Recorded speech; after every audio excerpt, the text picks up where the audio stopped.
আমার যে মা আমাকে গর্ভধারণ করেছে, এই মার চেহারা তো আমি আর কোনোদিন দেখতে পাবো না। দিলে বড় ব্যথা গো, একটু মায়ের কাছে বিদায়টা নিয়ে যাই। উম্মে সালামা গভীর রজনীতে বাবার বাড়িতে এসে মায়ের কাছে ঢুকলেন। মা গো, যেদিন থেকে ঈমান গ্রহণ করেছি এই দিন থেকে আপনাদের বাড়িতে আর কোনোদিন আসি না। যেই দিন থেকে ঈমান গ্রহণ করেছি আপনারাও কেউ আমার কাছে যান না। আমার বাবার চেহারা আমি দেখি না, আপনার চেহারা তো দেখি না। মা গো, সিদ্ধান্ত নিয়েছি মক্কা ছেড়ে হিজরত করে মদিনায় চলে যাব। যদি মদিনায় যাই মনে হয় আর কোনোদিন নাও আসতে পারি। ওগো মা, তোমার চেহারাটা তো আর নাও দেখতে পারি, এজন্য বিদায় চাই গো। শেষবারের মতো চেহারা দেখিয়া মদিনায় যাওয়ার জন্য বিদায় দাও। তবে গো মা, যে সংবাদটা দিলাম এই সংবাদটা শুধু তুমি জানবা আর আমার বাবারে জানাইবা, মক্কার অন্য মানুষে জানাইবা না, কারণ তারা আমাদেরকে মক্কা ছেড়ে মদিনায় যাইতে দিবে না। মুহতারাম হাজিরিন, উম্মে সালামার মা উম্মে সালামার বাবাকে বললেন মেয়ে নাকি হিজরত করে মদিনায় চলে যাবে। উম্মে সালামার বাবা মুহূর্তের ভিতরে সমস্ত মানুষগুলোরে ডাকলেন, আত্মীয় স্বজনকে ডাকলেন, আমার আত্মীয়রা, আমার মেয়ে নাকি মক্কা ছেড়ে মদিনায় চলে যাবে। না, তা কখনো হইতে পারে না। আমার মেয়েকে তোমরা যে কোন মেয়ে হোক বাধা দাও, মক্কা ছেড়ে মদিনায় যাইতে দিও না। মুহতারাম হাজিরিন, শুধু তাই নয়, উম্মে সালামার বাবা আবু সালামার পিত্রালয়ে আসলেন। আবু সালামার বাবাকে বললেন, ও আবু সালামার বাবা, শুনেছি তোমার ছেলে নাকি মক্কা ছেড়ে মদিনায় চলে যাবি। না, তা কখনো হইতে পারে না। যে করুন মর্মে হোক, আমার ছেলে এবং তোমার ছেলেকে বাধা দাও, এই দুইজন যেন মক্কা ছেড়ে মদিনায় চলে যাইতে না পারে। মুহতারাম হাজিরিন, পরামর্শ করলেন কিভাবে বাধা দেওয়া যায়। আবু সালামের ভিতরে ইমানের জ্বালা বেশি, আবু সালামার ইমান বড় শক্ত বেশি, আবু সালামার নবীর প্রতি মহব্বত বেশি, আবু সালামার আল্লাহর প্রতি মহব্বত বেশি। সহজে বাধা দিলে থাকবে না। পরামর্শ করলেন বাধা কিভাবে দেওয়া যায়। সিদ্ধান্ত হলো, পিত্রালয়ের মানুষ বললেন আমরা বাধা দিব, আমাদের মেয়েকে আমরা আটকে রাখবো। আবু সালামা আমাদের মেয়েরে বড় মহব্বত করে, বউ যখন আটকে দিব তখন সে স্ত্রীর মায়ার কারণে আর মক্কা ছেড়ে মদিনায় যাবে না। পিত্রালয়ের মানুষ সিদ্ধান্ত নিল আবু সালামা তার সন্তানরে বেশি মহব্বত করে। বলেন বাবার সন্তানের প্রতি মহব্বত আছে না? ও চাতলপুরের বাবারা, আমরা আমাদের সন্তানরে মহব্বত করি না? নিজের জীবনের চাইতে বড় বড় মহব্বত করি। কিন্তু যুবক ভাইরা গো, তাকায় দেখো, আমিও তোমাদের মতো একজন যুবক। তোমাদের হাত বাড়ায় দাও, তোমাদের হাতে দুইটা বইলা যায়, যদি না হয় তোমাদের পা বাড়ায় দাও, দুইটা পায়ে দুইটা বইলা যায়। যে মা বাবা তোমার জন্য জীবন বিসর্জন করেছেন, নিজেদের জীবনের সবকিছুই কামাই তোমাদের জন্যই রেখেছেন, ও ভাই, ও যুবক ভাই, এই মায়ের দিলে কখনো আঘাত দিয়া কথা বলবা, এই বাবারে আঘাত দিয়া কখনো কথা বলবা না। এই মা বাবাকে আঘাত যদি দাও তোমার পরকাল ধ্বংস হইয়া যাবে। মুহতারাম হাজিরিন, আবু সালামার আত্মীয়রা সিদ্ধান্ত নিল আমরা তার ছেলেকে আটকে দিব, ছেলের মহব্বতের কারণে সে মক্কা ছেড়ে মদিনায় যাবে না। মুহতারাম হাজিরিন, পরের দিন সূর্য উদিত হওয়ার সাথে সাথে আবু সালামার গোষ্ঠীর লোকেরা, উম্মে সালামার গোষ্ঠীর লোকেরা আবু সালামার বাড়ির চতুর্দিকে ঘেরাও করে নিলেন। মুহতারাম হাজিরিন, আবু সালামাকে ডাকলেন, আবু সালামা শুনেছি গো তুমি মক্কা ছেড়ে মদিনায় চলে যাবা, হিজরত নাকি করে ফেলবা। আবু সালামা জবাব দেয়, ও মক্কার মানুষরা, যেহেতু তোমরা শুনছ আমি একজন মুসলমান, মুসলমান কখনো মিথ্যা বলতে পারে না, আমিও সরাসরি জবাব দিলাম, আমি আর আমার স্ত্রী মক্কা ছেড়ে মদিনায় চলে যাব। ও চাতল পাড়ের বাবারা, ইমানদারের ইমানের তাকাজা হলো ইমানদার কখনো মিথ্যা কথা বলতে পারে না, ইমানদার কখনো মিথ্যার আশ্রয় নিতে পারে। কিন্তু আমরা দৈনন্দিন হাজারো মিথ্যার সাথে জড়িত আছি না? না, আমাদের মধ্যে মিথ্যা কথা বাহির হয়, যে কোনো বিষয়ে আমরা মিথ্যা কথা বলি, গল্প গুজবে বৈশা শুধু মিথ্যাই বলি, মিথ্যাই বলি। বলেন মিথ্যা কথা বলা কবিরা গুনাহ না? কবিরা গুনাহ না? এ মুহতারাম হাজিরিন, ঈমান নামক দৌলত যখন আপনি গ্রহণ করবেন, নিজেরই ঈমানদার বইলা যখন দাবি করবেন, ঈমানদার কখনো মিথ্যা কথা বলতে পারে না। আবু সালামা জবাব দেয়, ও মক্কার মানুষ, আমি ঈমানদার, আমি কখনো মিথ্যা বলতে পারি না, সত্য কথা বললাম, আমি মক্কা ছেড়ে মদিনায় চলে যাব। মুহতারাম হাজিরিন, আবু সালামার বাবা বলেন, হে আবু সালামা, তুমি মক্কা ছেড়ে মদিনায় চলে যাবা, যাও, আমাদের কোনো আফসোস নাই। তবে আবু সালামা, তোমার যে সন্তান আছে, এই সন্তানটা শুধু তোমার না, এই সন্তান হলো আমাদের বংশের ভবিষ্যৎ, আমাদের বংশের ভবিষ্যৎ প্রজন্ম, তাকে নিয়ে মদিনায় যাইবা না? তা হইতে পারে না। যাও, তুমি যদি যাও, তোমাকে বিদায় দেওয়া হলো, আমাদের বংশের প্রদীপ নিয়ে যাইতে পারবে না, সন্তানকে আমাদের কাছে রাইখা যাইতে হবে। মুহতারাম হাজিরিন, উম্মে সালামার মা, উম্মে সালামার বাবা দাঁড়াইছে, আবু সালামা, আমাদের মেয়ে তোমার কাছে বিবাহ দিলাম, দেশে দেশে লইয়া ঘুরাইবার লাগিয়া না, তুমি যেই না মন চাই না আমরা মেয়েরে লইয়া যাই ভাগা, তা হইতে পারে না, আমাদের মেয়ে বিবাহ দিছি মদিনায় লইয়া যাওয়ার জন্য না। আবু সালামা, যাও, তুমি মক্কা ছেড়ে মদিনায় যাও, আমাদের মেয়েরে নিয়ে যাইতে পারবা না, আমাদের মেয়েরে রাইখা যাইতে হবে। মুহতারাম হাজিরিন, আবু সালামা মক্কাবাসীকে উদ্দেশ্য করে বলেন, আমার পিত্রালয়ের বাবা গো,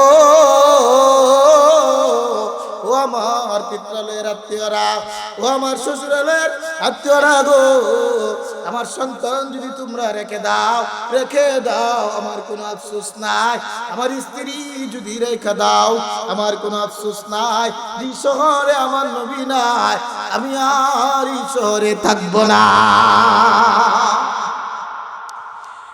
মক্কার মানুষ, আমার সন্তান যদি রেখে দাও, আমি এর জন্য মক্কায় থাকবো না, আমার স্ত্রী যদি রেখে দাও, আমি এর জন্য মক্কায় থাকবো না, আমাকে চলে যেতে হবে, আমি নবীর প্রেমে আসক্ত হয়ে গেছি, ঈমান আমাকে বলি গো, নবী ছাড়া আমি থাকতে পারবো না, আমি আর মক্কাতে থাকবো না। মক্কার মানুষগুলো হুকুম দেয়, এ মক্কার মানুষরা, আবু সালামার বাগান আছে, আবু সালামার বাগান কেউ ক্রয় করতে পারবে না, আবু সালামার জমি আছে, এই জমিগুলো কেউ ক্রয় করতে পারবে না, আবু সালামার ঘর বাড়ি আছে, এইগুলো কেউ ক্রয় করতে পারবে না। মুহতারাম হাজিরিন, আবু সালামা জবাব দেয়, ও মক্কার মানুষ গো, আমার ঈমানের জন্য, আমার নবীর মুহাব্বতের জন্য আমি আমার মক্কার বাগানগুলো তোমাদেরকে দিয়ে দিলাম, আমি আমার মক্কার জমিন তোমাদেরকে দিয়ে দিলাম, আমি আমার মক্কার বিল্ডিং তোমাদেরকে দিয়ে দিলাম, নবীর মুহাব্বত রেখে আমি মক্কা ছেড়ে মদিনায় চলে যাব। মুহতারাম হাজিরিন, এই কথা বলিয়া আবু সালামা একটা গাঠুরি বাঁধলেন, পুতলা বাঁধলেন, যাতে করে মক্কা ছেড়ে মদিনায় চলে যাইতে পারে। মানুষগুলো হাজিরা দেয়, আবু সালামা, এই পুতলিটা বাঁধছো, যে সম্পদগুলো এর মধ্যে বাঞ্চ, এগুলো তো মক্কার সম্পদ, এগুলো নিয়ে মদিনায় যাইতে পারবা না, এগুলো আমরা নিতে দিব না। ও তার হাজিরিন, আবু সালামা জবাব দেয়, মক্কার মানুষ গো, আমার এগুলো যদি তোমরা রেখে দাও, আমার কোনো আফসোস নাই, আমাকে নিজের জান নিয়ে মদিনা যাওয়ার সুযোগ কইরা দাও। মুহতারাম হাজিরিন, আল্লাহ পাক রব্বুল আলামিন আমাদেরকে সৃষ্টি করেছেন দুনিয়ার জগতে আমরা চলাফেরা করে। আল্লাহ তৈরি কিছু ফেরেশতা আমাদেরকে দৈনিক রক্ষণাবেক্ষণের জন্য, আমাদের হেফাজতের জন্য আল্লাহ পাক দৈনিক আসরের নামাজের পরে নাজিল করেন। এই 24 ঘন্টার ভিতরে যে সমস্ত ফেরেশতা আমাদের জিম্মাদারিতে ছিলেন, আমাদের হেফাজতের জন্য ছিলেন, এই ফেরেশতারা পরের দিন আসরের সময় চলে যায়, আবারও পরের দিনের জিম্মাদারির জন্য আল্লাহ আরো একদল ফেরেশতা এই সময় নাজিল করে। এই সময় আল্লাহ নাজিলকৃত একদল ফেরেশতা 24 ঘন্টার ভিতরে আমি কি আমল নামা করলাম এগুলো নিয়ে আল্লাহর কাছে যায়। আর একজন ফেরেশতা বাকি 24 ঘন্টায় আমি কোন ধরনের আমল করি এই জন্য আসে। এই জন্য মুহতারাম হাজিরিন, একজন ফেরেশতা আসে এবং আরেকজন ফেরেশতা যায়। এই সময়টা আল্লাহর কাছে দামি না? আল্লাহ পাক বলেন, পৃথিবীর মানুষেরা, আমি আল্লাহ সূরা আসরের শুরুতে সময়ের কসম খাইলাম, এমন সময়ের কসম যে সময়টা বড় দামি জিনিস, এই দামি জিনিসের কসম খাইয়া আমি আল্লাহ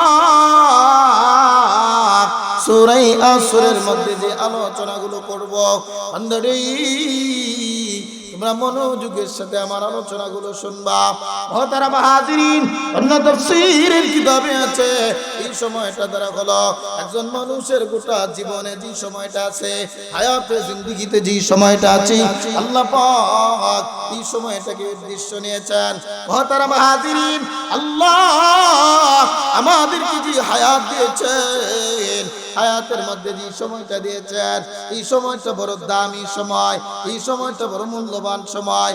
এই হায়াতে জিন্দেগি সময়ের মধ্য থেকে সামান্য একটু সময় যদি আল্লাহর রাগে এবং আল্লাহকে রাজা খুশি করার জন্য সুবহানাল্লাহ বলেন, পৃথিবীর মানুষেরা রে সুবহানাল্লাহ বললে সময় বেশি লাগে না কম লাগে? সামান্য একটু সময় অতিবাহিত করলেন আল্লাহকে রাজি করার জন্য, আপনার জবান থেকে যখন সুবহানাল্লাহ বাহির হয়, সুবহানাল্লাহ শব্দের অর্থ হলো আল্লাহ তুমি পবিত্র। বান্দা যখন আল্লাহর রাজা খুশির জন্য, আল্লাহকে সন্তুষ্ট করার জন্য বান্দার জবান থেকে সুবহানাল্লাহ বাহির হয়, আল্লাহ পাক বান্দাকে ডেকে বলেন, বান্দারি তুমি আমার পবিত্রতা ঘোষণা করলা, অথচ আমি আল্লাহ পবিত্র, আমি আল্লাহ দুনিয়ার সব কিছু থেকে পবিত্র, আমি পবিত্র থাকা অবস্থায় তুমি আমাকে পবিত্র ঘোষণা দিলা। বান্দা তুমি যেহেতু আমি আল্লাহরে পবিত্র ঘোষণা দিলা, আমি আল্লাহ ঘোষণা দিলাম বান্দা তোমার জীবনের সমস্ত গুনাহগুলো আমি আল্লাহ ক্ষমা করে দিয়েছি। এজন্য মুহতারাম হাজিরিন, আপনার সময় থেকে, আপনার হায়াত থেকে সামান্য সময় অতিবাহিত করিয়া যদি সুবহানাল্লাহ বলেন, আল্লাহ সুবহানাল্লাহর বদৌলতে আপনার জীবনের সমস্ত গুনাহ মাফ করে দেয়। শুধু তাই নয়, আল্লাহ বলেন, বান্দা তোমার মুখ থেকে যখন সুবহানাল্লাহ বাইর হয়, সুবহানাল্লাহ বাহির হওয়ার সাথে সাথেই আমি আল্লাহ তুই জান্নাতের মধ্যে জান্নাতি একটা এমন গাছ রোপণ করা হয়, এই গাছ চতুর্দিক থেকে যদি বেড়াইতে হয়, বেষ্টনী দিতে হয়, চক্কর দিতে হয়, একটা তাজা প্রতিযোগী যে গুড়া আছে, প্রশিক্ষণপ্রাপ্ত গুড়ারও 500 বছরের প্রয়োজন হয়। এজন্য মুহতারাম হাজিরিন বলেন, এই সময়ের দাম আছে না নাই?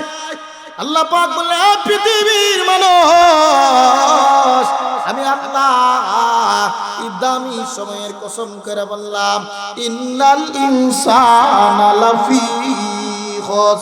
এই পৃথিবীর জগতে যত মানুষগুলো আছে, আমি আল্লাহ একসাথে ঘোষণা দিলাম, ইন্নাল ইনসানা, ইনসান শব্দ হলো ইসমে জিন্স। ইসমে জিন্স একটা শব্দ, ইনসান শব্দ আল্লাহ এই জন্য ব্যবহার করছেন। আল্লাহ পাক ইনসান শব্দ ব্যবহার করে বলেন, পৃথিবীর মানুষ, দুনিয়ার জগতে ইহুদি খ্রিস্টান নাসারা সহ, মুসলমান হিন্দু সহ বিভিন্ন ধরনের বিভিন্ন ধরনের মানুষ বসবাস করে। এই পৃথিবীর মানুষেরা, এই পৃথিবীতে যত প্রকারের মানুষ বসবাস করে, সমস্ত মানুষগুলোকে একই শব্দের মধ্যে আমি আল্লাহ প্রবেশ করানোর জন্য সূরা ইয়াসিনের শুরুতে ইনসান শব্দ ব্যবহার করলাম। ইনসান শব্দ ব্যবহার করে আল্লাহ বলেন, পৃথিবীর জগতের মানুষ রে, ও মানুষ তুমি যে কোনো ধর্মের হও না কেন, ইন্নাল ইনসানা লাফি খুস। এই পৃথিবীর জগতে যত মানুষ আছে, সমস্ত মানুষগুলোই ক্ষতিগ্রস্তের মধ্যে আছে। এজন্য মুহতারাম হাজিরিন, আল্লাহ পাক বলে, পৃথিবীর মানুষ ক্ষতিগ্রস্তের মধ্যে যারা আছে, তারা যদি এই প্রথম দলের অন্তর্ভুক্ত হয়ে থাকে, এই দুনিয়ার জগতে আসা তোমার জন্য বিফল, এই দুনিয়ার জগতের হায়াত তোমার জন্য বিফল, দুনিয়ার জগতের কর্ম তোমার জন্য বিফল, দুনিয়ার জগতের আমল তোমার জন্য বিফল। প্রথম সারি হওয়ার কারণে, ক্ষতিগ্রস্তদের মধ্যে তুমি হওয়ার কারণে আমি আল্লাহ তৈরি জাহান্নামের অধিবাসী হইবা। কিন্তু মুহতারাম হাজিরিন, আল্লাহ পাক পৃথিবীর মানুষকে উদ্দেশ্য করে বলেন, পৃথিবীর মানুষের আমি আল্লাহ সূরা আসরের শুরুতে সময়ের কসম খাইলাম। সময়ের কসম খাওয়ার পর পৃথিবীর সমস্ত মানুষগুলোকে একই শব্দতে প্রবেশ কইরা এক একভাবে আমভাবে আমি আল্লাহ ঘোষণা দিলাম, পৃথিবীর সমস্ত মানুষগুলোই ক্ষতিগ্রস্তের মধ্যে আছে। ওরে বান্দা, আমি আল্লাহ তোমাদের প্রতি বড় দয়াবান। ও বান্দা, আমি আল্লাহ তোমাদের প্রতি বড় মেহেরবান। আমি আল্লাহ ঘোষণা দিলাম, এ পৃথিবীর মানুষেরা, আমি আল্লাহ সূরা আসরের মধ্যে 4টা গুণের আলোচনা করব। এই 4টা গুণ যদি তোমার মধ্যে অর্জিত হয়, আমি আল্লাহ তুমি জান্নাতের মালিক হইবা। তুমি এর মালিক হইবেন। জান্নাতে যাওয়ার আশা আমরা আছে না নাই? কে কে যাইতে চান দিকে হাতটা উড়ান। জান্নাতে যাওয়ার আশা আছে না নাই? যদি জান্নাতে যাইতে চান, 4 গুণ অর্জন কইরা না কইরা, এই 4টা গুণের আলোচনা শোনার প্রয়োজন আছে না নাই? আল্লাহ পাক বলেন, পৃথিবীর মানুষ, তোমরা জান্নাতে যাইবা, এটাই তোমাদের আকাঙ্ক্ষা। কারণ দুনিয়ার জগৎ এটা চিরস্থায়ী না, ক্ষণস্থায়ী দুনিয়ার জগৎ। এই দুনিয়ার জগৎ থেকে মানুষের মেন টার্গেট হইল, মুসলমানদের মেন টার্গেট হলো পৃথিবীর জগতে আমি কিছুদিন বসবাস করব। এই পৃথিবীর জগৎ ছেড়ে যখন আমি মারা যাব, আমি যেন জান্নাতি হইতে পারি। আমার দুনিয়ার জগতের কামাই হয় পরকালের জান্নাতের জন্য, দুনিয়ার জগতের আমল হয় পরকালের জান্নাতের জন্য। আমি যাতে পরকালে সুখে শান্তিতে আল্লাহ তৈরি জান্নাতে বসবাস করতে পারি, এই টার্গেট আমাদের সকলের আছে না না? এজন্য চাতলপাড়ের বাবা, ও চাতলপাড়ের মা গো, মনোযোগের সাথে কথাগুলো শুনবা। আল্লাহ পাক সূরা আসরের মধ্যে 4টা গুণের কথা আলোচনা করছেন। ও চাতলপাড়ের মা, তোমার মধ্যে যদি 4 গুণ অর্জন হয়ে যায়, চাতলপাড়ের বৃদ্ধ বাবারা, তোমার মধ্যে যদি 4টা গুণ অর্জন হইয়া যায়, ও চাতলপাড়ের ভাই, তোমার মধ্যে যদি 4টা গুণ প্রবেশ করে, আল্লাহ পাক তোমার জন্য জগৎ থেকে সফল করে দিবেন। এই দুনিয়ার জগতে তোমার জন্য আশাটা সফল হয়ে যাবে, দুনিয়ার জগতের আমল তোমার জন্য সফল হবে। আর দুনিয়ার জগতের আমল, দুনিয়ার জগতে থাকা তোমার হায়াতি জিন্দেগি যখন সফল হবে, তোমার জন্য পরকালে আল্লাহ জান্নাত দান করবে। মুহতারাম হাজিরিন, আল্লাহ পাক বলে, মানুষ এই 4টা গুণের মধ্যে 1 নম্বর গুণ হলো ইল্লাল্লাযীনা আমানু। ও দুনিয়ার মানুষ, 1 নম্বর গুণ হলো ঈমান নামক গুণ তুমি অর্জন করো, ঈমান নামক দৌলতের মালিক তুমি হইয়া যাও। এজন্য রে ভাই, ঈমান যে ইবাদতের ভিতরে আছে, ঈমান বড় দামি জিনিস, ঈমান বড় মূল্যবান জিনিস, ঈমান বড় মূল্যবান জিনিস। ঈমানের জন্য নবীর সাহাবীরা নিজেদের জীবনকে বাজি রেখেছেন। নবীর সাহাবীরা ঈমানের জন্য নিজের বাড়িঘর ছেড়ে দিয়েছেন। নবীর সাহাবীরা ঈমানের জন্য নিজের আপন স্ত্রী ছেড়ে দিয়েছেন। নবীর সাহাবীরা ঈমানের জন্য কলিজার টুকরা সন্তান ছেড়ে দিয়েছেন। নবীর সাহাবীরা ঈমানের জন্য নিজেদের বাড়িঘর ছেড়ে দিয়েছেন। নবীর সাহাবীরা ঈমানের জন্য নিজের সম্পদ ছেড়ে দিয়েছেন। নবীর সাহাবীরা ঈমানের জন্য নিজের দেশ ছেড়ে দিয়েছেন। নবীর সাহাবীরা ঈমানের জন্য দুনিয়ার সব কিছুই বিসর্জন করেছেন। করছে না? এজন্য মুসলমান বন্ধু, ঈমান বড় দামি জিনিস। ঈমানের জন্য নবীর সাহাবীরা কত কিছু পরিত্যাগ করছেন। কিন্তু আমরা তো মুসলমান, আমরার ভিতরে ঈমান আছে, এমন ঈমান যে ঈমানটা আমরা বংশ পরস্পরাই পেয়েছি। আমার দাদা মুসলমান ছিল, এই জন্য আমার বাবা মুসলমান হয়েছে। আমার বাবা মুসলমান, আমিও মুসলমান হয়ে গেছি। ইসলামী জমাতে আমার জন্ম হয়েছে, মুসলমানের ঘরে আমি থাকি, মুসলমানের ঘরে আমার জন্ম। এই জন্য আমার ভিতরে ঈমান। না না না, প্রকৃত ঈমানদার হতে হবে, খাঁটি ঈমানের মালিক হইতে হবে। ঈমানের মুহাব্বত তোমার ভিতরে থাকতে হবে, ঈমানের জন্য ত্যাগ তিতিক্ষা করতে হবে, তখনই তোমার দ্বারা খাঁটি ঈমান অর্জন হবে। মুহতারাম হাজিরিন, নবীর সাহাবীরা ঈমানের জন্য কি করছেন? নবীর সাহাবীদের ঈমানের পরীক্ষার কথা যখন আমাদের সামনে বলা হয়, তখন মুসলমানদের ঈমান বাড়ে, মুসলমানদের ভিতরে ঈমানের জজবা সৃষ্টি হয়, মুসলমানদের ভিতরে ঈমানের তাকাজা সৃষ্টি হয়। মুহতারাম হাজিরিন, আল্লাহর নবীর একজন সাহাবী ছিলেন, ওনার নাম ছিল আবু সালামা এবং ওনার স্ত্রীর নাম ছিল উম্মে সালামা। নবীর সাহাবীর নাম কি? একটু কথা বলেন। নবীর সাহাবীর নাম কি? আবু সালামা। নবীর সাহাবীর স্ত্রীর নাম কি? উম্মে সালামা। আবু সালামা এবং উম্মে সালামা মক্কাতে বসবাস করেন। শুনেন তারা কিভাবে বসবাস করতেন, তাদের জীবনটা কিভাবে কেটেছে। মুহতারাম হাজিরিন, আবু সালামা উম্মে সালামা এই দুইটা নাম তাদের মূল নাম না, এটা হলো তাদের ডাক নাম। কি নাম? ডাক নাম। আমরাও শুনছি, কিছুদিন আগে মুরব্বীদের কাছ থেকে শুনতাম, মুরব্বী বোন যারা আছে, মুরব্বী মারা যারা আছে, তাদের কাছ থেকে শুনতাম স্বামীরে ডাক দিত উমুকের বাপ। ডাক দেয় না? ডাক দেয় না? বড় সন্তানের দিকে নিসবত কইরা বাবারেও ডাকে, বড় সন্তানের দিকে নিসবত কইরা মারেও ডাকে। কিন্তু মুহতারাম হাজিরিন, ও চাতলপাড়ের মারা, কেন মনের কান লাগাইয়া শুনবা, বর্তমান জমানা বড় উল্টা হয়ে গেছে। স্বামী আর স্ত্রী একজন আর একজনের নাম ধইরা ডাকে। ডাকে না? ডাকে না? নাই আপনাদের সমাজে? নাই নাই আপনাদের সমাজে? আমাদের তাহিরপুরে আছে, আমি যে জায়গায় থাকি নেত্রকোনা, এখানেও আছে। আপনাদের এখানে মনে নাই? আসেনি মনে করেন? সমাজ বড় ডিজিটাল হয়ে গেছে, স্বামী স্ত্রীর নাম ধরে ডাকে, স্ত্রীও স্বামীর নাম ধরে ডাকে। অসভ্যতার ছায়া আমাদের উপর বিরাজমান হয়ে গেছে। এজন্য মুহতারাম হাজিরিন, যে ফ্যামিলির মা তার স্বামীকে নাম ধরে ডাকবে, স্বামী তার স্ত্রীর নাম ধরে ডাকবে, এই ফ্যামিলিতে ভালো সন্তান হবে না। এজন্য মাগো, একটু নবীর সাহাবীদের আলোচনা মনের কান লাগায় শোনো, আমলের নিয়তে শোনো।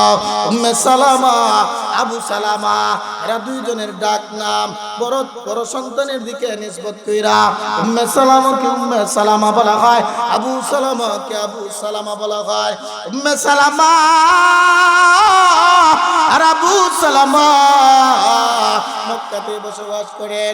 একজনের সাথে আরেকজনের বড় মোহাব্বতের প্রেমিনী চলছে, দিনকাল চলতেছে। উম্মে সালামা আবু সালামারে বড় মোহাব্বত করে। উম্মে সালামা আবু সালামারে রেখা গো রাত্রে বেলা একা একা বিছানায় ঘুমায় না। উম্মে সালামা আবু সালামা যতক্ষণ পর্যন্ত বাড়িতে না ফিরে বিছানার সাথে নিজের ফিট লাগায় না, উম্মে সালামা আবু সালামা যতক্ষণ পর্যন্ত রাত্রে করে না ফিরে ততক্ষণ পর্যন্ত খানাগুলো গ্রহণ করেন না, খানাও খান না, বিছানাতেও যান না। স্বামীর প্রতি এত মুহাব্বত, কিন্তু মহতরম হাজিরিন বর্তমান সমাজে যদি খোঁজ লাগাইয়া দেখেন স্বামী কোথায় আছে, কি করে খাইলো কিনা খাইলো না, এগুলোর সময় নাই। সারা রাত্রি মোবাইল টিপায়া নাচ গান দিকা আগেই সে খাইয়াতে আসে। আছে না নাই? ও মা শুনো গো, উম্মে সালামার স্বামীর প্রতি কত মোহব্বত ছিল। স্বামী বাড়িতে আসে না, উম্মে সালামা রাত্রি খানা খায় না। স্বামী বাড়িতে না আসলে উম্মে সালামা বিছানার সাথে ফিট লাগাই। মোহাব্বতে দিনকাল চলছে। আবু সালামা বাগানে কাজ করতে গেলে উম্মে সালামা বাগানের পাশে গিয়ে দাঁড়ায় থাকে। স্বামী তোমার হেফাজতের জন্য আমি এসে গেলাম।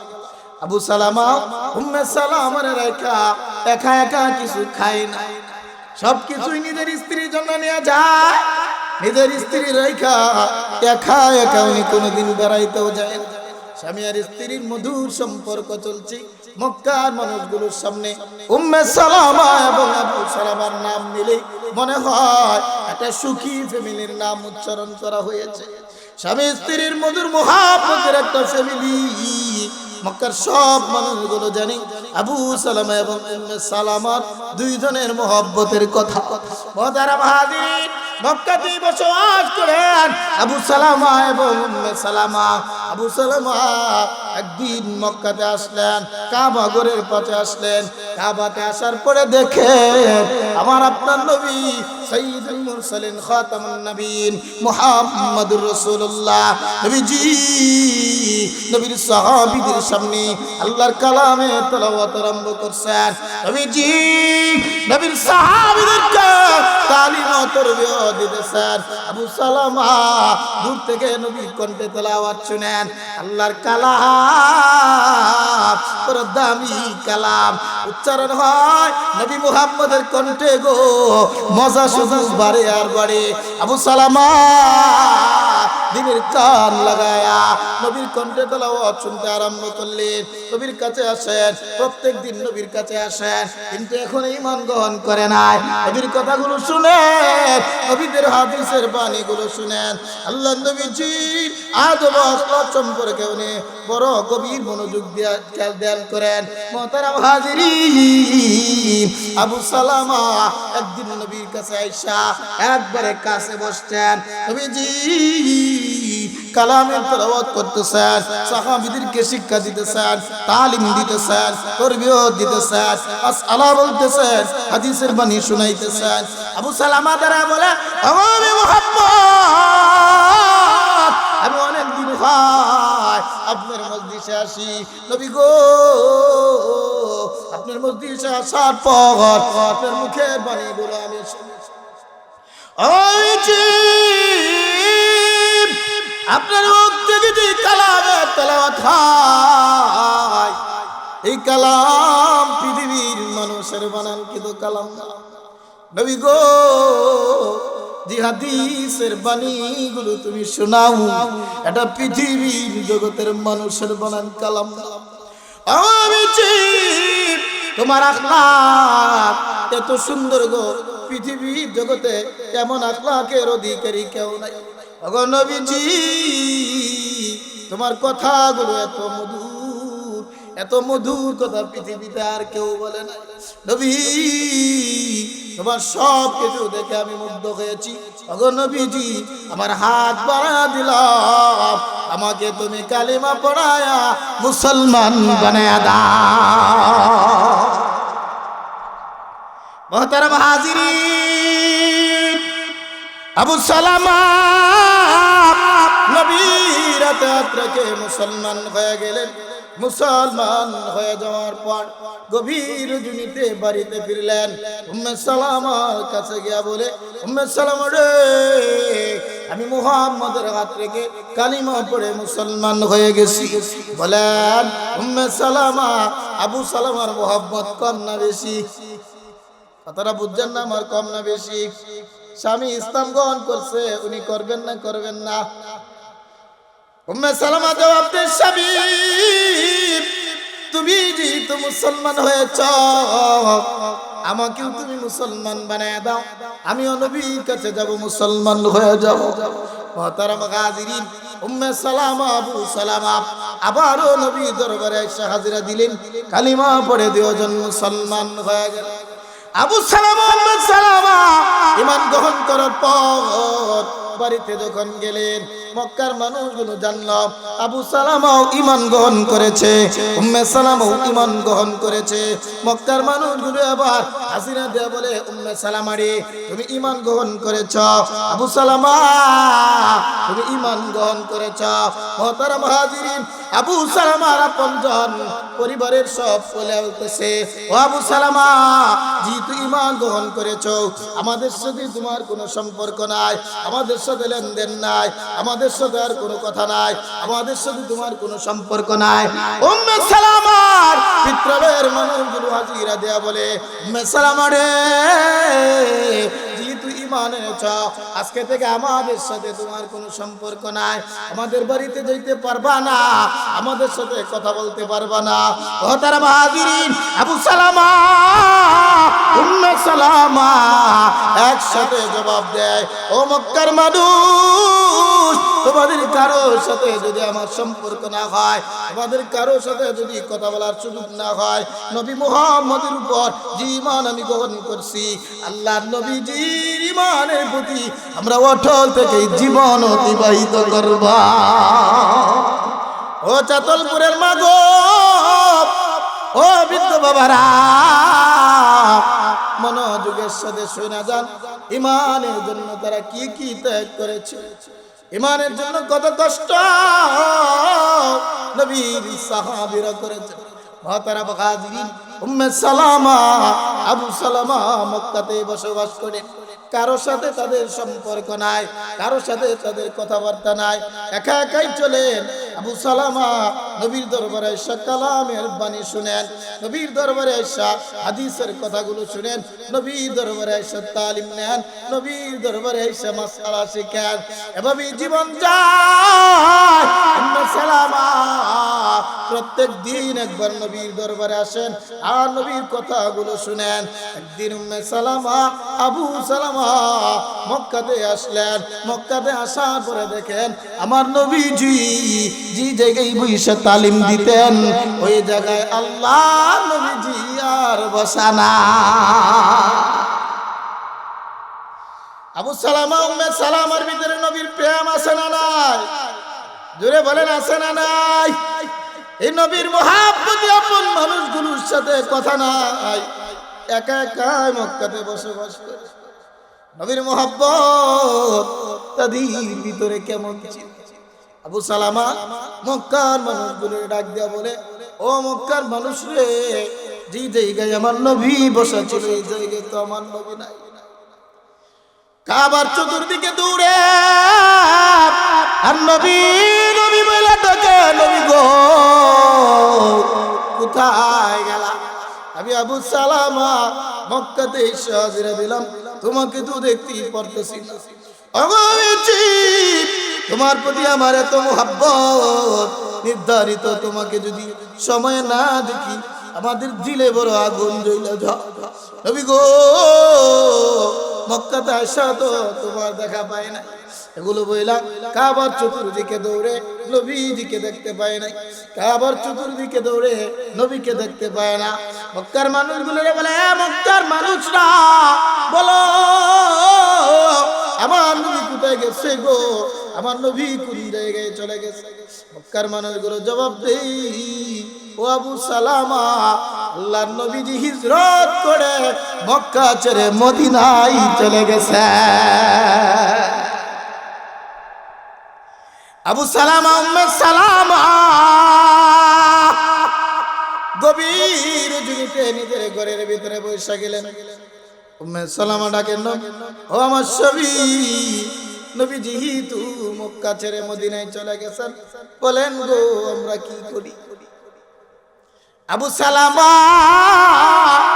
উম্মে সালামাকে বলে, উম্মে সালামা,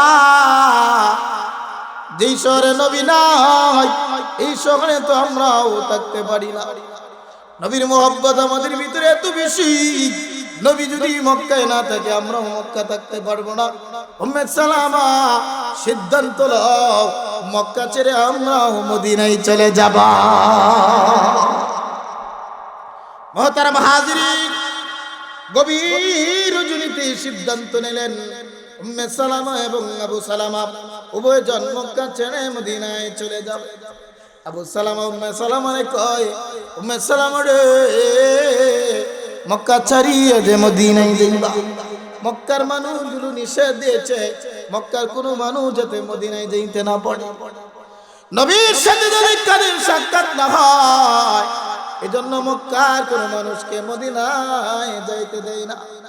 উম্মে সালামা নীরবে গভীর রজনীতে মক্কা ছাইরা মদিনায় যাইতে হবে, নচেত মানুষগুলো আমাদেরকে যাইতে দিবে না।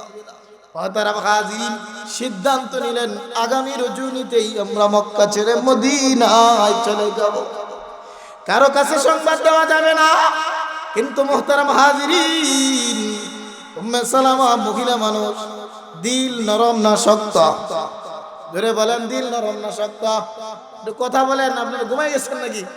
দিল নরম না শক্ত? ও চাতলপুরের মা, মনোযোগ দিয়ে শুনো গো, উম্মে সালামা দিল বড় নরম।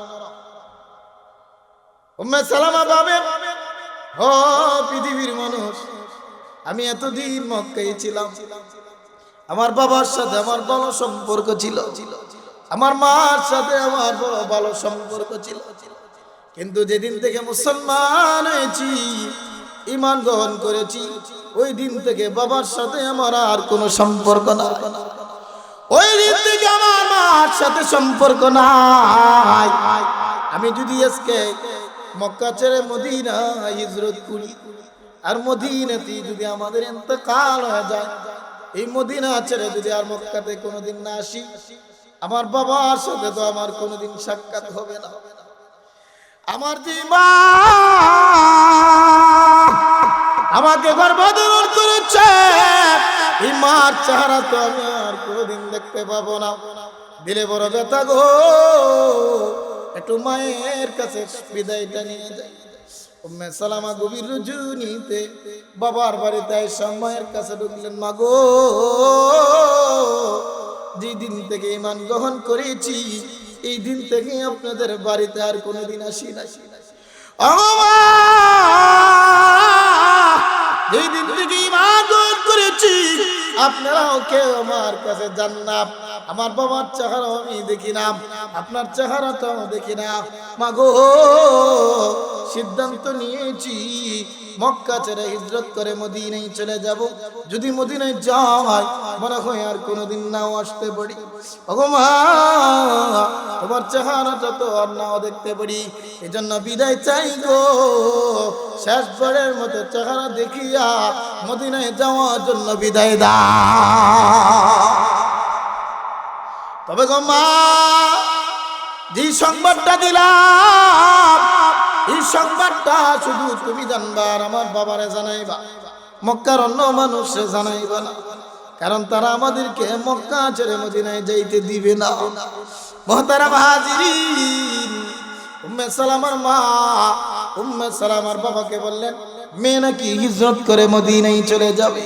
উম্মে সালামার বাবা মুহূর্তের ভিতরে সমস্ত মানুষগুলোরে ডাকলেন, আত্মীয় স্বজনকে ডাকলেন, আমার আত্মীয়রা, আমার আমার মেয়ে নাকি মক্কা ছেড়ে মদিনায় চলে যাবে। না, তা কখনো হইতে পারে না। আমার মেয়েকে তোমরা যে কোন মেয়ে হোক বাধা দাও, মক্কা ছেড়ে মদিনায় যাইতে দিও না। মুহতারাম হাজিরিন, শুধু তাই নয়, উম্মে সালামার বাবা আবু সালামার পিত্রালয়ে আসলেন। আবু সালামার বাবাকে বললেন, ও আবু সালামার বাবা, শুনেছি তোমার ছেলে নাকি মক্কা ছেড়ে মদিনায় চলে যাবে। না, তা কখনো হইতে পারে না। যে করবো মর্মে হোক, আমার ছেলে এবং তোমার ছেলেকে বাধা দাও, এই দুইজন যেন মক্কা ছেড়ে মদিনায় চলে যাইতে না পারে। মুহতারাম হাজিরিন, পরামর্শ করলেন কিভাবে বাধা দেওয়া যায়। আবু সালামের ভিতরে ইমানের জ্বালা বেশি, আবু সালামার ইমান বড় শক্ত বেশি, আবু সালামার নবীর প্রতি মোহাব্বত বেশি, আবু সালামার আল্লাহর প্রতি মোহাব্বত বেশি। সহজে বাধা দিলে থাকবে না। পরামর্শ করলেন বাধা কিভাবে দেওয়া যায়। সিদ্ধান্ত হলো, পিত্রালয়ের মানুষ বললেন, আমরা বাধা দিব, আমাদের মেয়েকে আমরা আটকে রাখবো। আবু সালামা আমাদের মেয়েরে বড় মোহাব্বত করে, বউ যখন আটকে দিব তখন সে স্ত্রীর মায়ের কারণে আর মক্কা ছেড়ে মদিনায় যাবে না। পিত্রালয়ের মানুষ সিদ্ধান্ত নিল, আবু সালামা তার সন্তানরে বেশি মোহব্বত করে। বলেন, বাবার সন্তানের প্রতি মোহব্বত আছে না? ও চাতলপুরের বাবারা, আমরা আমাদের সন্তানরে মোহব্বত করি না? নিজের জীবনের চাইতে বড় বড় মোহব্বত করি। কিন্তু যুবক ভাইরা গো, তাকায় দেখো, আমিও তোমাদের মতো একজন যুবক। তোমাদের হাত বাড়ায় দাও, তোমাদের হাতে দুইটা বইলা যায়। যদি না হয় তোমাদের পা বাড়ায় দাও, দুইটা পায়ে দুইটা বইলা যায়। যে মা বাবা তোমার জন্য জীবন বিসর্জন করেছেন, নিজেদের জীবনের সবকিছুই কামাই তোমাদের জন্যই রেখেছেন, ও ভাই, ও যুবক ভাই, এই মায়ের দিলে কখনো আঘাত দিয়া কথা বলবা, এই বাবারে আঘাত দিয়া কখনো কথা বলবা না। এই মা বাবাকে আঘাত যদি দাও, তোমার পরকাল ধ্বংস হইয়া যাবে। মুহতারাম হাজিরিন, আবু সালামার আত্মীয়রা সিদ্ধান্ত নিল, আমরা তার ছেলেকে আটকা দিব। ছেলের মোহব্বতের কারণে সে মক্কা ছেড়ে মদিনায় যাবে না। মুহতারাম হাজিরিন, পরের দিন সূর্য উদিত হওয়ার সাথে সাথে আবু সালামার গোষ্ঠীর লোকেরা, উম্মে সালামার গোষ্ঠীর লোকেরা আবু সালামার বাড়ির চতুর্দিকে ঘেরাও করে নিলেন। মুহতারাম হাজিরিন, আবু সালামাকে ডাকলেন, আবু সালামা, শুনেছি গো তুমি মক্কা ছেড়ে মদিনায় চলে যাবা, হিজরত নাকি করে ফেলবা। আবু সালামা জবাব দেয়, ও মক্কার মানুষরা, যেহেতু তোমরা শুনছ আমি একজন মুসলমান, মুসলমান কখনো মিথ্যা বলতে পারে না, আমিও সরাসরি জবাব দিলাম, আমি আর আমার স্ত্রী মক্কা ছেড়ে মদিনায় চলে যাব। ও চাতলপাড়ের বাবারা, ইমানদারের ইমানের তাকাজা হলো, ইমানদার কখনো মিথ্যা কথা বলতে পারে না, ইমানদার কখনো মিথ্যার আশ্রয় নিতে পারে। কিন্তু আমরা দৈনন্দিন হাজারো মিথ্যার সাথে জড়িত আছি না? না, আমাদের মধ্যে মিথ্যা কথা বাহির হয়, যে কোনো বিষয়ে আমরা মিথ্যা কথা বলি, গল্প গুজবে বৈশা শুধু মিথ্যাই বলি।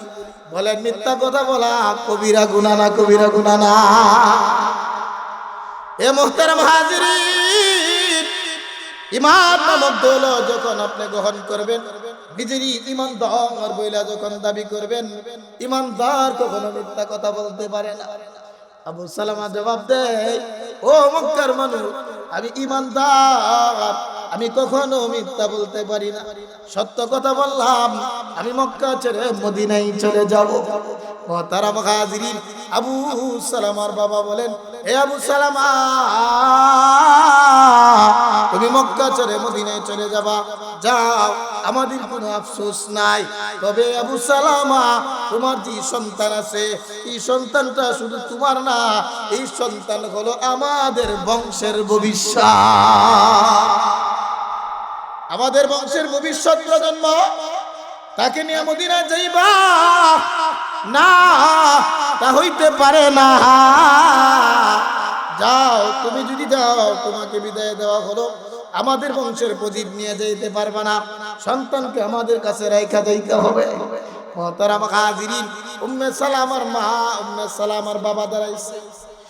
আবু সালামা,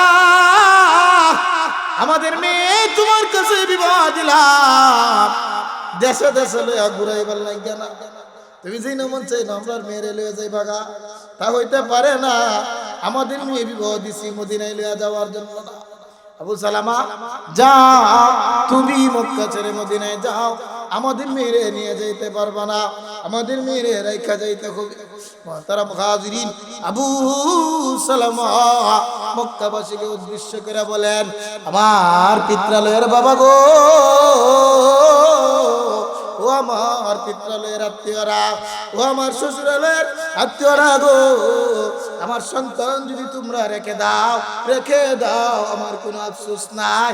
আমার স্ত্রী যদি রেখে দাও, আমার কোনো আফসোস নাই। এই শহরে আমার নবী নাই, আমি আর এই শহরে থাকবো না। এমন মানুষ, আমার সন্তান যদি রেখে দাও, আমি এর জন্য মক্কায় থাকবো না। আমার স্ত্রী যদি রেখে দাও, আমি এর জন্য মক্কায় থাকবো না, আমাকে চলে যেতে হবে। আমি নবীর প্রেমে আসক্ত হয়ে গেছি, ঈমান আমাকে বলি গো, নবী ছাড়া আমি থাকতে পারবো না, আমি আর মক্কাতে থাকবো না। মক্কার মানুষগুলো হুকুম দেয়, এ মক্কার মানুষরা, আবু সালামার বাগান আছে, আবু সালামার বাগান কেউ ক্রয় করতে পারবে না। আবু সালামার জমি আছে, এই জমিগুলো কেউ ক্রয় করতে পারবে না। আবু সালামার ঘর বাড়ি আছে, এইগুলো কেউ ক্রয় করতে পারবে না। মুহতারাম হাজিরিন, আবু সালামা জবাব দেয়, ও মক্কার মানুষ গো, আমার ঈমানের জন্য, আমার নবীর মুহাব্বতের জন্য আমি আমার মক্কার বাগানগুলো তোমাদেরকে দিয়ে দিলাম, আমি আমার মক্কার জমিন তোমাদেরকে দিয়ে দিলাম, আমি আমার মক্কার বিল্ডিং তোমাদেরকে দিয়ে দিলাম। নবীর মুহাব্বত রেখে আমি মক্কা ছেড়ে মদিনায় চলে যাব। মুহতারাম হাজিরিন, এই কথা বলিয়া আবু সালামা একটা গাঠুরি বাঁধলেন, পুতলা বাঁধলেন, যাতে করে মক্কা ছেড়ে মদিনায় চলে যেতে পারে। মানুষগুলো হাজিরা দেয়, আবু সালামা, এই পুতলিটা বাঁধছো, যে সম্পদগুলোর মধ্যে বাঁধছ, এগুলো তো মক্কার সম্পদ, এগুলো নিয়ে মদিনায় যাইতে পারবা না, এগুলো আমরা নিতে দিব না। মুহতারাম হাজিরিন, আবু সালামা জবাব দেয়, মক্কার মানুষ গো, আমার এগুলো যদি তোমরা রেখে দাও, আমার কোনো আফসোস নাই, আমাকে নিজের জান নিয়ে মদিনা যাওয়ার সুযোগ কইরা দাও। মুহতারাম হাজিরিন, মক্কার মানুষগুলো বলে, আবু সালামা, যদি সব রেখে দাও, যাও, তুমি মক্কা ছেড়ে মদিনায় চলে যাও। মুহতারাম হাজিরিন, নিজের সাথে কোনো বাহন নাই, খাবারের কোনো কিছু নাই, পানিও নিজের সাথে নাই। আবু সালামা মক্কা ছেড়ে মদিনার দিকে হিজরত আরম্ভ করলেন। একদিন, দুই দিন না, সারা রাত্রি মক্কা থেকে মদিনার পথে চলেন, সারাদিন মদিনার পথে চলেন। শরীরটা যখন ক্লান্ত হয়ে যায়, রাত্রে গভীর পাহাড়ি গুহার মধ্যে নিয়ে আশ্রয় নেন। একদিন, দুই দিন না, 7 দিন অতিবাহিত হয়ে গেল। 7 দিন পর আবু সালামা মদিনাতে বসলেন। মুহতারাম হাজিরিন, আবু সালামা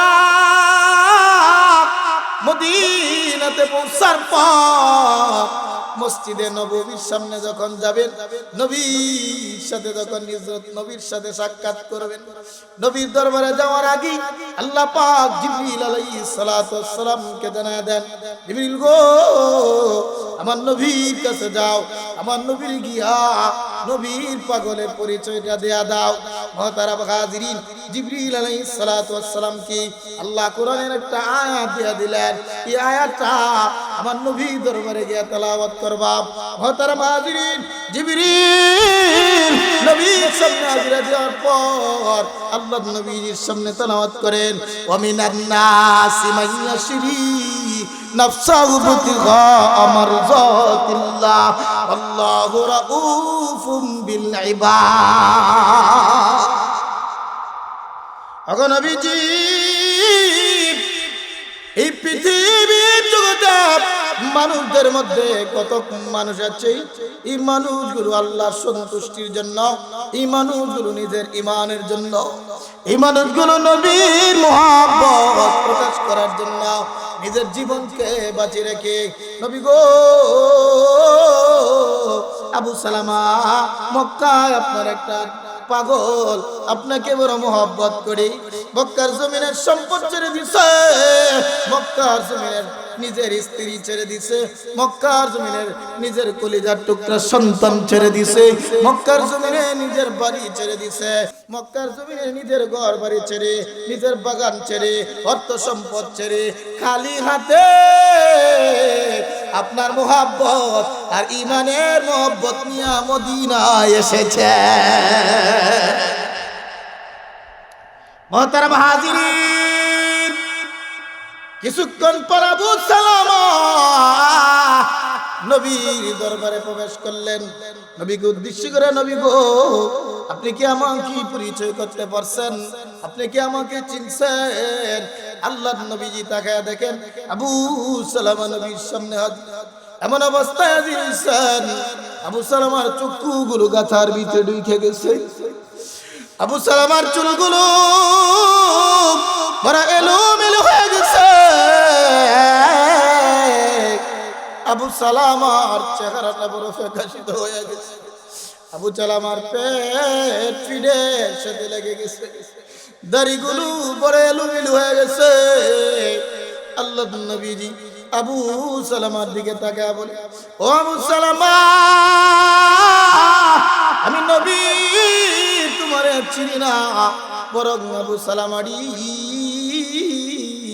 আমার আরশের মালিক আল্লাহ তোমাকে চিনেছে। এই কথা বলে নবীজি আবু সালামাকে বলে, আবু সালামা আল্লাহ তোমার শুনে আয়াত নাযিল করছেন, ওয়া মিনান নাসি মাইয়াশরি নাফসাহু বিতিগা মারযাতিল্লাহ আল্লাহু রাউফুম বিল ইবাদ। ও আবু সালামা, তোমাকে শুধু আমি নবী চিনি না, বরং আরশের মালিক আল্লাহ তোমাকে চিনে ফেলছেন। কথা বলার পর আল্লাহ নবীজি আবু সালামাকে বলেন, আবু সালামা তুমি মসজিদে নববীতেই থাকবা, মসজিদে নববীতে থাকবা, আমি নবীর কাছে থাকবা, আমি নবীর মেহমান, তুমি মসজিদে নববীর মেহমান তুমি। মুহতারাম হাজিরিন, আবু সালামা মদিনাতে থাকতে আরম্ভ করলেন। সারাদিন নবীর মসজিদে উপস্থিত হইয়া আল্লাহর কালামের তেলাওয়াত শুনেন, নবীর মসজিদে উপস্থিত হইয়া হাদিসের বাণীগুলো শুনেন, নবীর মসজিদে বৈশা মাস্তা মাসাইল শিখেন, নবীর মসজিদে বৈশা আদব ও আখলাক শিখেন। দিন যায় ভালো করে, নবীর সাথে সময় যায়, নবীর সাথে সময় যায়। মুহতারাম হাজিরিন, আবু সালামা বলেন, পৃথিবীর মানুষেরা রাত্রিটা যখন হইয়া যায়, গভীর রজনী হইয়া যায়, মসজিদে নববীতে আমি ঘুমাই। মসজিদে নববীতে ঘুমানোর পর গভীর রজনীতে আমার স্মরণ হয়, আমার স্ত্রী জানি মক্কায় কিভাবে আছে, আমার সন্তান জানি মক্কায় কোন হালাতে আছে। ও বাবারা, আদরের সন্তান যদি রেখে গো বাড়ি ছেড়ে দূরে চলে যাবে, আদরের স্ত্রী রেখে বাড়ি ছেড়ে যদি চলে যান, বলেন সারাদিন কর্মব্যস্ততার কারণে স্মরণ না হইলেও রাত্রিবেলা স্মরণ হয় না, হয় না? সালামার কথা স্মরণ হয়। আবু সালামা বলেন, পৃথিবীর মানুষেরা সারাদিন আমার স্মরণ হয় না গো, কিন্তু গভীর রজনী যখন হয়ে যায় তখনই আমার স্মরণ হয়, হায় মক্কাতে রেখে আসলাম আমার ছেলের কি অবস্থা, মক্কাতে রেখে আসা আমার আদরের স্ত্রীর নাজিক কি অবস্থায় আছে। মুহতারাম হাজিরিন, আবু সালামা বলেন, পৃথিবীর মানুষেরা যখনই আমি শুনি গো মক্কা থেকে কোনো কাফেলা মদিনাতে আসছে, আবু সালামা বলেন তখন দূর দিয়ে কাফেলার কাছে হাজির হয়। কাফেলার মানুষগুলোরে বলি, বলো রে তোমাদের কাছে আমার স্ত্রী উম্মে সালামা আসেনি, তোমাদের কাছে আমার সন্তান আছে কি? এগুলি বইলা বইলা আমি মানুষগুলোর কাছে সন্ধান করি, কিন্তু মানুষগুলো জবাব দেয়, আবু সালামা তোমার বিবিও আমাদের কাছে নাই, তোমার সন্তানও আমাদের কাছে নাই। আবু সালামা তখন বলে, মক্কার মানুষ, যেহেতু মক্কা থেকে তোমরা এসেছ, আমাকে একটু সংবাদ দাও, আমার বিবি কোন অবস্থায় আছে, আমার সন্তান কোন অবস্থায় আছে। মক্কার কাফেলা জবাব দে, আবু সালামারি তোমার স্ত্রীর ভিতরে তোমার বড় মোহাব্বত। আবু সালামা তোমার স্ত্রীর ভিতরে নবীর মোহাব্বত, তোমার স্ত্রীর ভিতরে আল্লাহর মোহাব্বত থাকার কারণে তোমার স্ত্রী মক্কাতে বড় সুখে শান্তিতে থাকার পরেও খানা গ্রহণ করে না, রাত্রি বেলাও তোমার জন্য কাঁদে, দিনের বেলাও তোমার জন্য কাঁদে, নবীর কথা স্মরণ করে কাঁদে, সুখে শান্তিতে থাকার পরে আবু সালামা রে উম্মে সালামা চেহারাটা ভেঙ্গি ভিতরের দিকে ঢুকে গেছি, শরীরটা বড় জীর্ণ শীর্ণ হয়ে গেছে। মুসলমান বাবাজিরা বলেন, আপন স্ত্রী মায়ার স্ত্রী, এই সংবাদ যদি শুনেন কষ্ট লাগবো না? লাগবো না? কলিজা আঘাত লাগবে না? লাগবে না? আবু সালামা বলে, ও মানুষ বলো গো, আমার ছোট্ট বাচ্চাটা সন্তানটা কোন অবস্থায় আছে? মক্কার মানুষ বলে, আবু সালামা তোমার সন্তান মা এবং বাবা থেকে দূরে থাকার কারণে, তোমার বাবা যত ভালো ভালো খাবারই খাওয়ায় না কেন, মায়ের স্নেহ না পাওয়ার কারণে এবং বাবার স্নেহ না পাওয়ার কারণে তোমার বাবাটা, তোমার ছেলেটাও রাত্রিবেলা বাবা বাবা বইলা কাঁদে, তোমার ছেলেটাও গভীর জুড়িতে মা বইলা ডাকে, তোমার সন্তানটাও বড় জীর্ণ শীর্ণ হয়ে গেছে, চেহারাটা ভেঙে গেছে, মলিন হয়ে গেছে, তোমার বাচ্চার অবস্থা বেশি ভালো না। আবু সালামা বলেন, পৃথিবীর মানুষ, আমি এই সংবাদ যখন শুনি গো আমার দিলে বড় আঘাত।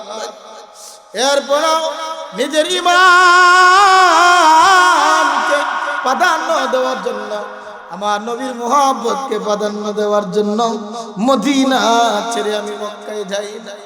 আমার ঈমান আমার স্ত্রীর চাইতেও বড় দামি, আমার ঈমান আমার সন্তানের চাইতেও দামি, আমার ঈমান মক্কায় রেখে যাওয়া সম্পদের চাইতেও দামি। এগুলো বইলা আবু সালামা মসজিদে নববীতে ঘুরিয়া আর কাঁদে আর চোখের পানি ছাড়ে। আবু সালামার চোখের পানি পইরা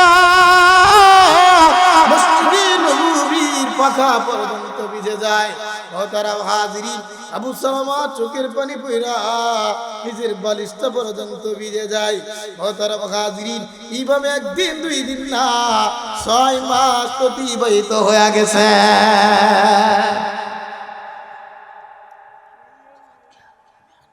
আচ্ছা হ্যাঁ, মুহতারাম হাজিরিন,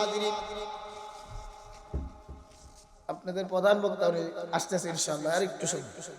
মুহতারাম হাজিরিন, আবু সালামা বলেন, ও মানুষ, আমি কান্না করি, আমার চোখের পানিগুলো টপ টপ করে পড়ে। 6 মাস অতিবাহিত হয়ে যাওয়ার পর মক্কার মানুষগুলো বুঝলো রে, এই ব্যক্তির ঈমান বড় দামি ঈমান, তাকে আর রাখা যাবে না। উম্মে সালামাকে বলো সে যেন মদিনায় চলে যায়।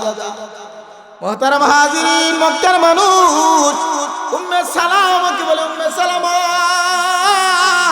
শুনেছি তোমার স্বামীর ঈমান বড় শক্ত ঈমান, তোমার স্বামী মক্কা ছেড়ে মদিনায় যাওয়ার পর আর মদিনা ছেড়ে আসবে না, তুমি আবার মদিনায় চলে যাও। মুহতারাম হাজিরিন, উম্মে সালামা এবার মদিনার দিকে যাত্রা আরম্ভ করলেন। উম্মে সালামা বলেন, পৃথিবীর মানুষ, আমি যখন মদিনার দিকে যাত্রা আরম্ভ করলাম, ভাবি আমি যখন মদিনায় যাব, আমার স্বামীর পিছন দিক দিয়া যাব, পিছন দিক দিয়া গিয়া আমার স্বামীর চক্ষুগুলো ধরবো, ধরে বলবো, স্বামী তুমি কি আমারে চিনছো কিনা, নানান বিষয় খেয়াল নিয়া উনি মদিনার দিকে যাত্রা আরম্ভ করলেন। নিয়ে আসেন ওনাকে, নিয়ে আসেন। মুহতারাম হাজিরিন, উম্মে সালামা যখন মদিনায় পৌঁছলেন, একজন ঘোষণাকারী ঘোষণা দিলেন, ও মক্কার মানুষ, ও মদিনার নবীর সাহাবীরা, শুনো গো, উম্মে সালামা পৃথিবী জগৎ ছেড়ে চলে গেছে। উম্মে সালামা ঘোষককে বলে, ঘোষক কোন আবু সালামা দুনিয়ার জগৎ ছেড়ে গেছে?